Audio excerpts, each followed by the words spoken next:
அதாகப்பட்டது என்னவென்றால், இப்போ நான் வந்திருக்க காஸ்டியூம்லேயே உங்களுக்கு தெரிஞ்சிருக்கும். நான் வந்திருக்க காஸ்டியூம் வந்து நம்ம விஜய் அண்ணா காஸ்டியூமில் வந்திருக்கேன்.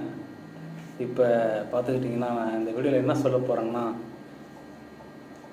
தமிழக வெற்றி கழகம் சின்னத்துக்கு விஜய் அண்ணாவுக்கு வருகிற 2026 என்னுடைய ஓட்டு விஜய் அண்ணாக்கு. அவ்வளோதான். எனக்கு ஏன்னா ஒரே ஒரு ஆசைன்னா, அவர் வருஷத்துக்கு ஒரு படம் கொடுத்துட்டா போதும், வேறு எதுவுமே வேணாம். இன்ஸ்டாவில் வீடியோலாம் அதிகமாக பார்க்கும்போது கண்ணுலாம் கலங்குதுங்க. ஒரு தேட்டர் சீனெல்லாம் போட்டு போடுறாங்க, அப்படியே கண்ணுலாம் தாங்க முடியல. இப்போ சொல்லும்போது கூட கண் கலங்குது.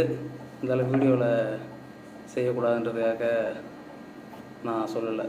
என்னோடய ஓட்டு விஜய் அண்ணாக்கு. விஜய் அண்ணா வருஷத்துக்கு ஒரு படம் நடிக்கணும்.